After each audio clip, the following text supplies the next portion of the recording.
사회적 약자를 보호하고 불합리한 권력에 맞서는 소송을 우리는 공익소송이라고 부릅니다. 그러나 이런 공익소송마저 다른 민사소송처럼 패소하면 이 원고가 모든 비용을 내야 하는 게 우리 사법제도의 현실입니다.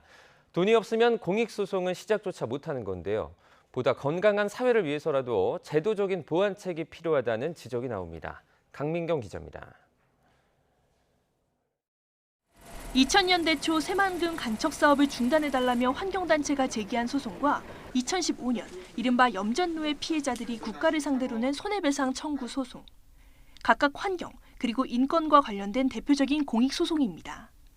주로 시민단체가 진행하는 다양한 정보공개 청구 소송 역시 공익소송의 범주에 들어갑니다. 그런데 한국에서는 아직 공익소송의 정의가 법적으로 명확히 내려져 있지 않습니다. 지난 2016년 대법원 사법정책연구원이 공익소송의 특징을 다수의 피해 구제와 약자의 권리 보호로 정리한 건 연구용 참고 자료에 지나지 않습니다. 이런 상황에서 공익소송 당사자에게는 민사소송법 제98조, 즉 소송에서 진 쪽이 소송 비용을 모두 내야 한다는 패소자 소송비용 부담주의가 적용됩니다.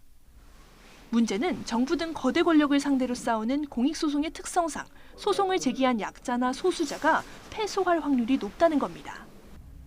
실제로 지난 2018년 신안군청은 1심에서 승소하자 염전노예 피해자들에게 소송 비용 700만 원을 청구했다가 논란이 되기도 했습니다. 소송 비용이 상대적으로 적은 축에 드는 정보공개 청구 소송에서도 패소가 확정되면 원고는 1,000만 원 가까운 소송 비용을 떠안아야 합니다. 시민단체들은 이런 금전적 압박에 공익신고와 소송이 위축되는 경우가 많다고 말합니다. 지역사회의 어떤 공익을 위해서 활동을 하시는 분이 계속해서 소송을 해야 될지 말지에 대해서 문의를 해왔을 때 패소하면 이런 비용 부담이 있다라고 말씀을 드렸더니 좀 고민을 해야겠다라고 주저하시면서 했던 사례가 있습니다. 그래서 2020년 법무검찰개혁위원회는 공익소송 당사자가 패소하면 비용을 감면해줄 방안을 마련하라고 법무부에 권고했습니다. 하지만 별다른 주목을 받지 못했고 정치권도 관련 법안을 발의하긴 했지만 국회 상임위원회에 계류된 채 심사 대상조차 되지 않고 있습니다.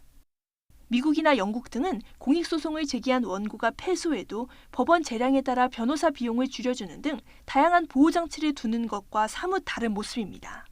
앞으로 무슨 이런 비슷한 일이 있다고 하더라도 그냥 부당하면 부당했지 거기에 대놓고 다시 공익적 목적으로 내가 다시 한번 소송을 해보겠다 이런 마음은 전혀 들지 않고.